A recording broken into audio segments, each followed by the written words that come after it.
are you this morning? It is Thursday. Great day to be alive. Some of you are probably on spring break. If you are, I'm jealous.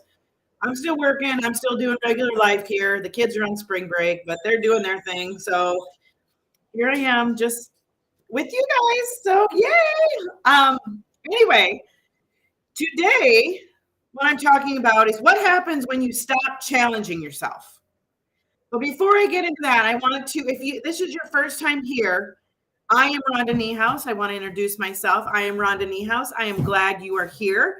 I hope you like the video. If you do like the video and you want to catch my others, that's awesome. I have two channels that you can grab those on. I don't care which channel you use. I have a Rumble and a YouTube channel. You can grab the links to those in the description of the video that you're watching and get over there. When you get over there, if you like the videos, like them because then they get them out to everyone else as a, excuse me, with the algorithm. And then they also, if you do like them, go ahead and then subscribe and then you'll get notified every time that I'm on and you won't miss any of my videos, or you can go back and watch them later. All right. Okay, so that's all the business end of things. What happens when you stop challenging yourself? Well, I'm going to call out the elephant in the room. You get stagnant. You get stagnant. These are all things that that I'm calling out that are elephants in the room. If you have stopped challenging yourself, you get stagnant.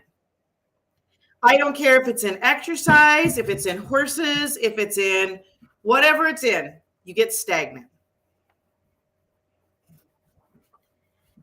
You don't reach your goals. You don't challenge yourself. You don't reach your goals because you don't get outside your box. You don't strive for those goals. Maybe you don't even set goals. I know people that don't even set goals.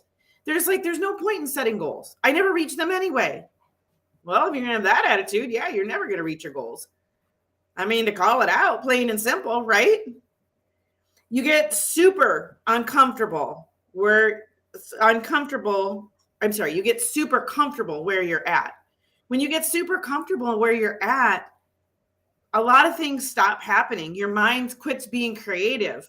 Your body quits being active.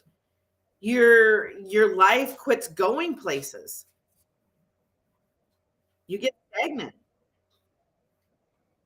You don't move forward. Excuse me. When you get stagnant, you don't move forward. Well, I mean, it all plays a part. Excuse me. I don't know what they got going on. It all plays a part, guys. When you don't do anything that puts you outside your comfort zone because you're afraid of what you're going to look like, or you're afraid that, you're going to get hurt, or you're afraid.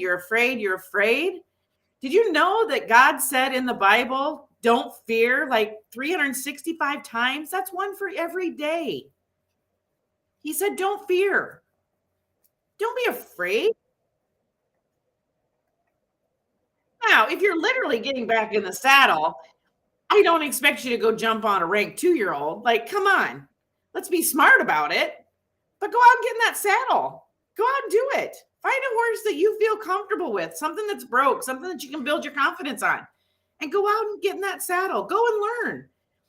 When you're learning how to ride, hopefully the trainer didn't put you on a rank 2-year-old. They put you on something that was broke. Been there, done that was going to build your confidence. So you could do this, right?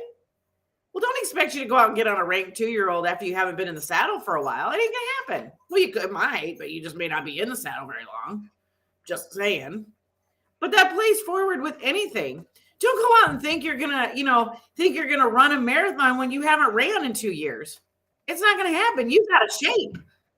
You got to build back up. You got to start small. You got to get to where you're running and walking that 5 miles. And then you got to start where you're running a mile, walking the rest. However you build up to it. Maybe it's strength training. No, none of these big trainers went out and lifted heavy the first day. They went out and they built up to that. And now they're power lifters.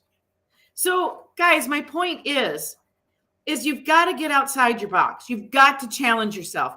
You've got to get moving forward, or you're going to stay exactly where you're at. And that's no one's fault but your own. That isn't your husband's fault. It's not your kids' fault. It's not anyone's fault but your own. You have to want to strive for bigger things, period. It has to be on you. You can sit there and blame your weight, and you can blame this, and you can blame that, and that's all BS. It's BS you're telling yourself to feel comfortable. I'm too old, I'm too fat, I'm too this, I'm too that. It's all BS. All right. All right, guys, I'm going to get out of here. Before I do, I talked about this more in my VIP Facebook group. Get on over there. The link to that is in the description of the video that you're watching as well. I will see you guys all tomorrow. You have an amazing day.